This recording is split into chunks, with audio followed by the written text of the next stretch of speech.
राज्याचे मुख्यमंत्री एकनाथ शिंदे यांच्या आज जळगाव जिल्ह्यामध्ये महायुतीच्या उमेदवारांच्या प्रचारार्थ सभा होत आहेत। दुसरीकडे ज्यांच्यासाठी या ठिकाणी मुख्यमंत्र्यांची सभा होत आहे ते गुलाबराव पाटील यावेळी सुद्धा प्रचार करताना पाहायला मिळत आहे। काय सांगणार भाऊ, आज मुख्यमंत्री एकनाथ शिंदेंच्या सभा होत आहेत? शिंदे साहेबांची सभा आज पाचोरा, पारोडा आणि धरणगाव इथे होते, पण संध्याकाळी सभा होत असल्याने शिरसोली या गावामध्ये आज रॅली काढायचं आम्ही ठरवलेलं होतं। त्यामुळे शिरसोली हे गाव जरी 2 टप्प्यामध्ये वाटलेलं असलं तरी नगरपालिका एवढं मोठं गाव आहे, त्यामुळे ते गाव पूर्ण लोकांच्या समोर आपण जावं।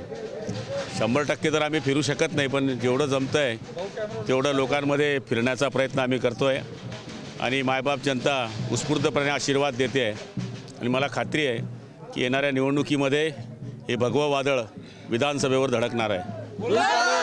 शरद पवारांची सभा झाली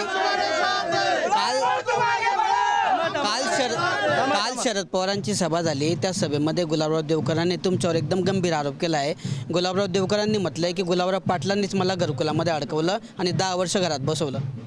माझा काय संबंध आहे घरकुलाशी? मी काय त्यावेळेस राजकारणात पण नव्हतो ज्यावेळेस घरकुल घोटाळा झाला। कशा सह्या केल्या, काय सह्या केल्या याचा माझा काही संबंध नाही। कसं आहे, आता ज्यावेळेस माणूस सगळ्या गोष्टी हारतो त्यावेळेस तो व्यक्तिगत टीका करतो। मला त्यांच्यावर टीका करायची नाही। शरद पवारांना टीका करणं एवढा मोठा माणूस मी नाही, त्यामुळे ते आदरणीय आहेत। मी त्यांच्या बाबतीत एकही शब्द बोलणार नाही। आप्पांनी माझ्यावर भरपूर टीका करावी, मला काही अडचण नाही।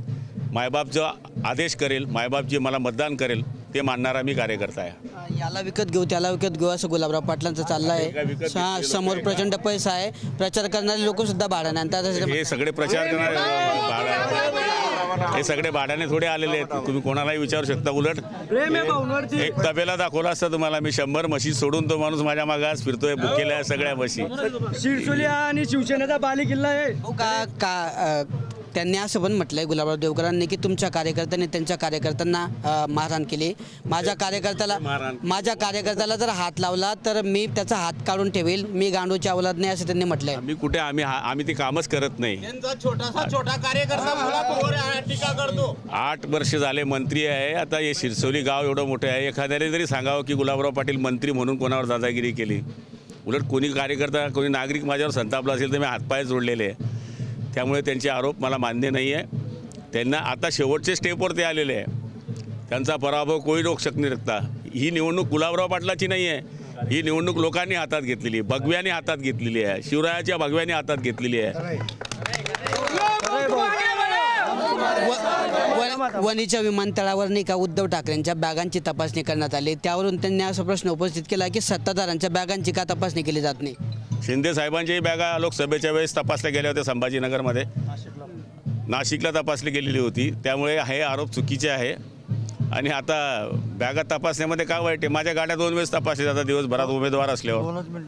याच्यावरून शरद पवार असं म्हणतात की बाबा सत्तेचा वापर कसा करायचा आणि विरोधकांना त्रास कसा द्यायचा हे सत्ताधाऱ्यांनी ठरवलं आहे, आम्हालाही सहन करायचंच आहे।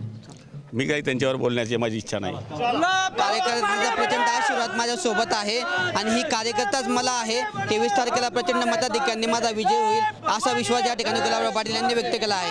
कॅमेरामन आकाश येवलेसह किशोर पाटील, TV9 मराठी, जळगाव।